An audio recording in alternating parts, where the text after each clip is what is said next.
오늘 말씀은 요한복음 6장 64절부터 마지막 절까지 말씀입니다.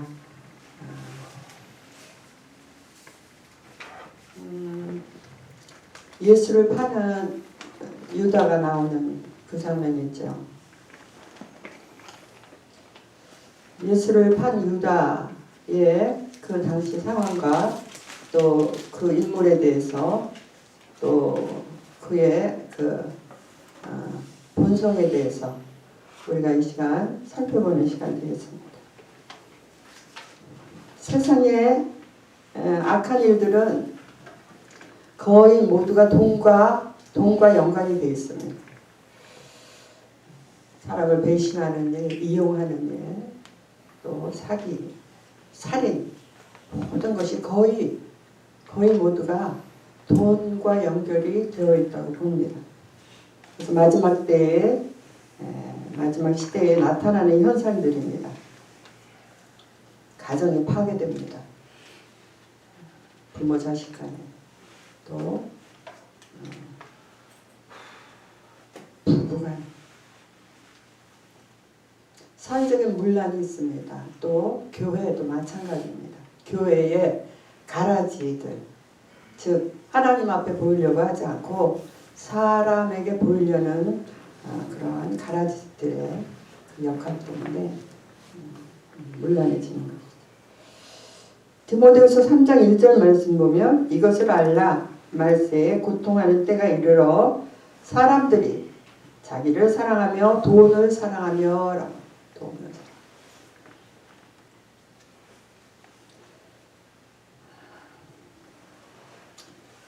이번 주간은 2023년 사순절 대간입니다. 부활절 데뷔 전 40일 예수님이 십자가에서 죽으시고 부활하신 그 부활절 전에 그 예수님의 행적과 고난들이 기록되어 있는 그 기간, 그것을 사순절이라고 합니다. 특히 이 기간 동안에는 우리가 겸허하게 회개하는 마음과 또 금식도 하고 또 자기 절제도 하고 자기 포기도 하고 또 봉사하고 또 헌신하면서 이 기간을 참으로 경건하게 보내게 되는 것입니다. 오늘 본문은 예수님이 잡히시는 계기가 되는 그런 이제 고난의 전초전이 기록되어 있습니다. 예수님께서 70절 말씀 보니까 내가 너희 12를 택하지 아니하였느냐 그러나 너희 중에 한 사람은 마귀니라 말씀하십니다. 예수님의 12 제자 중에 한 사람이 마귀라고 말씀하십니다. 또한 누군지 성경에 분명하게 기록이 되어 있습니다. 이 말씀은 가롯 시몬의 아들 유다를 가리킵니다. 그는 12 중에 하나로 예수를 팔자거든. 이름까지 기록이 되어 있어요. 가론이다. 자, 그러면 70절에 예수님이 마귀라고 했습니다. 너희 중에 한 사람 마귀다. 근데 그 마귀는 71절 보니까 누가요? 유다예요. 유다. 예수를 파는 자가 유다. 마귀라는 것이. 그래서 이 마귀의 정체, 유다의 정체를 우리는 알아야 이 본문을 이해할 수가 있습니다. 요한복음 12장 6절 말씀 보니까 12장 6절에 그는 도둑이라 돈패를 맞고 거기 있는 것을 훔쳐가느라 했습니다.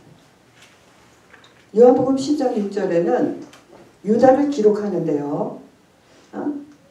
그는 돈캐를 맞고 거기 있는 거 훔쳐간다는 거예요. 도둑이라는 도둑.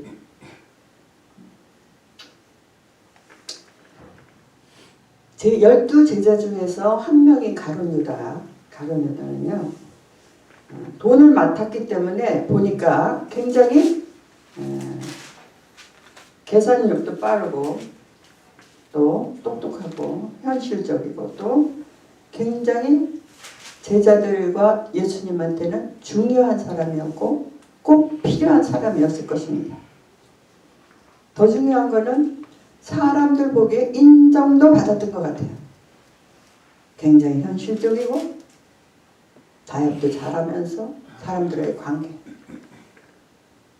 요한복음 14장 27절 말씀 보면 예수님이 가룟 유다에게 하시는 말씀입니다. 예수께서 유다에게 이르시되 내가 하는 일을 속히하라 그랬어요. 속히하라 그랬는데 그 앉은 자 중에서요 그 말을 알아듣는 이가 없다 그랬어요. 그러니까 설마 유다가 라고 생각해요. 설마. 그러니까 아무도 그를 의심하지 않았다는 거예요.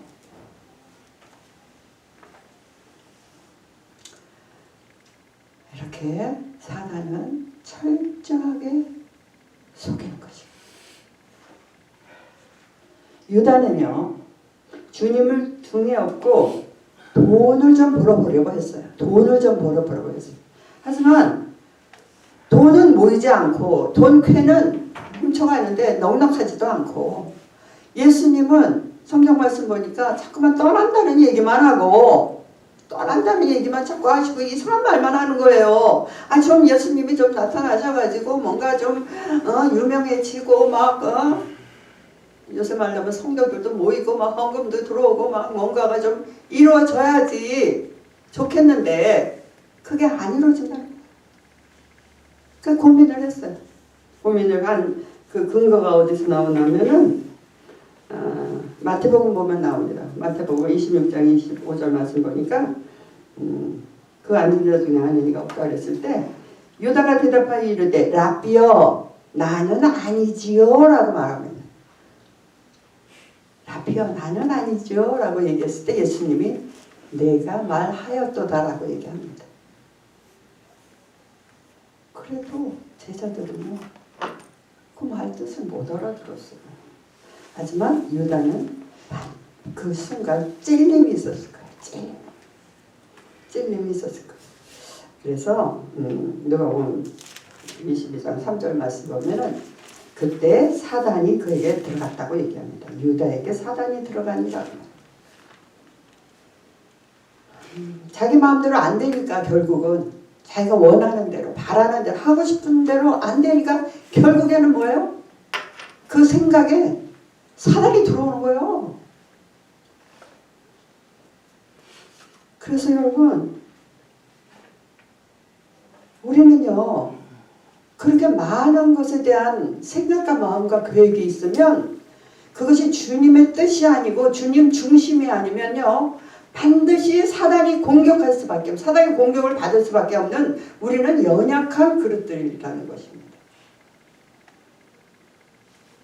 세상 것이 너무 좋기 때문에 원하는 것이 너무 많기 때문에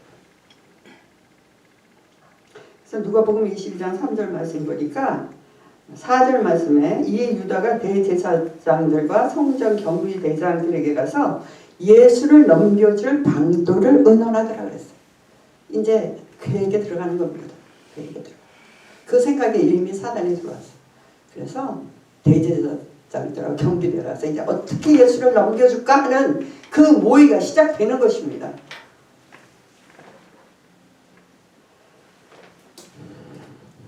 여러분 사단은요 예수님을 대적하는 게 사단입니다. 대적하고 속이는 게 사단입니다. 속이는 게 사단. 누구든지 자기가 마귀라고 생각하는 사람이 이 세상에 아무도 없어요. 왜요? 왜? 마귀는 생각을 통해서 우리에게 들어와서 나를 가장해서 그게 나인 양 나로 가장해서 철저하게 나를 속이기 때문에 우리는 마귀에게 속는 거예요. 여러분 사단이 가룟 유다한테 들어갔는데 여러분 우리한테는 안 들어올까요? 우리한테는? 사단은요 빈부 귀천을 따지지 않습니다. 남녀노소 따지지 않습니다. 사단은요 자기가 이용할 가치가 있으면요 누구에게도 들어가는 것이에요. 그러니까 사단인에게 잡힘을 받았던 이 가룟 유다뿐만이 아니라 우리도 언제든지 사단이 들어올 수 있는 그러한 상태에 있기 때문에 우리는 늘 깨어서 기도하고 주님 중심으로 살아가야 된다는 것입니다. 사단이요, 그 마음을 주님에게 주지 않고 불평, 불만 갖고 동쾌 모이지 않는 거고 자기 마음대로 안 되는 거고 그러니까 어떻게 결국은 자기 뭐예요? 자기 생각대로 가서 이것저것 팔아버리는 거 아닙니까? 또한 그것이 정당하다고 가룟유다는 생각하는 거예요. 똑똑한 사람들은 자기가 하는 일은 다 정당하다고 생각해요. 남을 인정 안 해요. 자기만 인정. 자기는 굉장히 정당한 일을 하고 있다라고 생각하게 만드는 것이 마귀라는 것이요. 악인들한테 다 물어보세요. 자기는 해야 할 일을 했다는 것이요. 의논한 내용을 알아보니까요. 뭐를 가서 이제 예수를 넘겨줄 방도를 의논했다 그랬는데 뭐를 의논했나 봤더니 22장 누가복음 22장 4절 8절 보니까 7절부터 쭉 나와요. 예수님 마태복음 26장 28절 29절 보면은 내가 가서 이렇게 입 맞추는 사람이 예수니까 그를 잡으라고 그래요. 그리고 이제 예수께 나가서 라비여 안녕하시지요 라고 얘기합니다. 그럴 때 예수님이요, 내가 입맞춤으로 나를 파느냐라고 말해요. 여러분 얼마나 가증한 행동입니다. 예수를 봤는데 그거를 입맞춤으로. 여러분 상상이 가십니까? 자기가 3년 반 동안 따라다녔던 그 스승을 지금 파는 장면입니다. 근데 어떤 식으로 팔아요? 저 사람이 예수인데 다른 데서 이렇게 가리키는 것도 아니요. 바로 예수 앞에 가서 안녕하시지요 라비요 안녕하시지요 그리고 이걸 맞춘다는 거죠. 예수님이 내가 입맞춤으로 나를 하느냐라는 거죠. 얼마나 가증한. 여러분 사단은 가증한 존재입니다. 가증한 존재. 여러분 우리가 주위에 사람들 봅니다. 가증한 행동들을 하는 거 보면요, 저 속에 사단이 있구나라고 생각하면 거의 맞습니다. 거의 맞는 게 아니라 100% 맞는 거죠. 가증한 일을 하는 것은 마귀가 하는 것입니다. 그러니까 마귀는 예수를 대적하게 하고 우리를 속이고 가증한 일을 하는 것이요.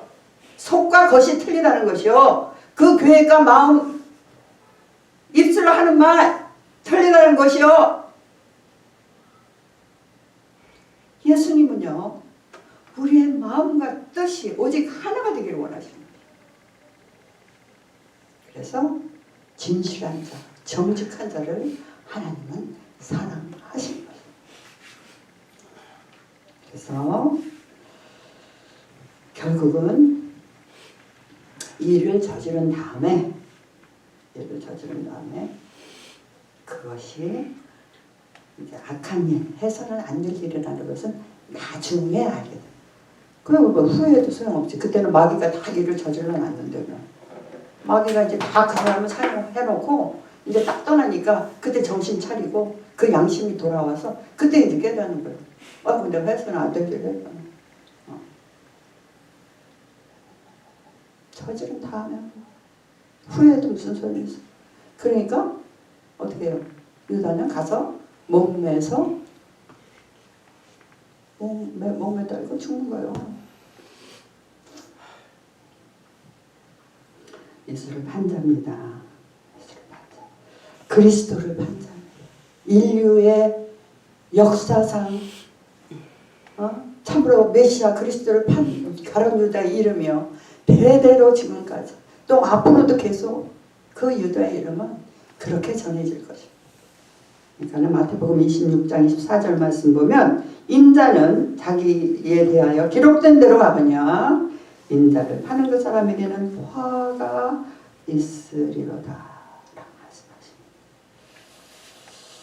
중요한 거는 오늘 말씀 요한복음 6장 64절에 예수님께서 믿지 않는 자와 자기를 팔 자가 누구인지 아셨다라고 얘기했죠.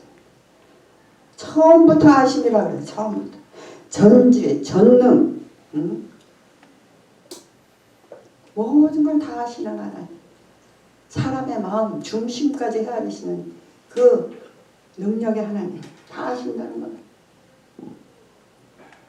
다 하신다. 다 하시는 예수님이요. 3년 반 동안 아시면서 사랑하셨어요. 아시면서 사랑하셨어요. 여러분 상상 가십니까? 아시면서 사랑하는 예수님의 마음을 여러분 상상할 수 있습니까? 아시면서 사랑하셨어요. 그를 책하지 않았습니다. 그를 비방하지 않았습니다. 고치려고. 처음부터 아시고 끝까지 사랑하시고 아시면서 사랑하세요. 끝까지 품으시고 사랑한 것이. 그래서 우리들에게 원수도 사랑할 수 있는 그 사랑의 결정된 사랑. 그 사랑의 결정체를 우리에게 몸소 보여주는 거예요. 몸소 보여주는 거예요. 근데 우리가 한편 여기서 또 한번 짚고 넘어가야 될 게 뭐냐면요. 베드로의 고백을 우리가 짚고 넘어가지 않을 수가 없습니다. 여기 보면은 베드로의 고백이 나옵니다. 68장 8절 9절 말씀에 시몬 베드로가 대답하되 주여 영생의 말씀이 주께 있사오니 우리가 누구에게로 가오리까? 우리가 주는 하나님의 거룩하신 자인 줄 믿고 알았사옵나이다 하고 베드로가 고백합니다. 베드로의 고백, 참으로 그 신앙 고백, 그 베드로의 신앙 고백은 하나님은 거룩하신 줄 알고 믿고 알았다라고 고백을 합니다.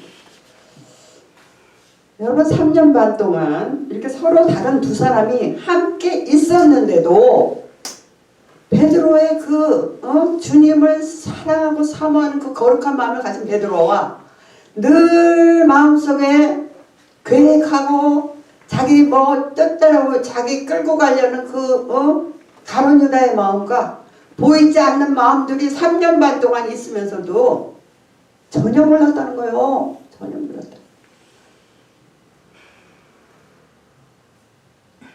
끝까지 몰랐어요. 그가 하려는 일 하라 그랬더니 제자들은요. 아마 가난한 자들, 독회를 맡았으니까 가난한 자들한테 살아가는 걸 보내나 보다. 예수님은 지적하셨어요. 내가 떡을 떼어주는 그가 그다 라고 얘기했는데도 이 제자들은요. 그걸 몰랐어요. 몰랐는지 인정을 안 했는지.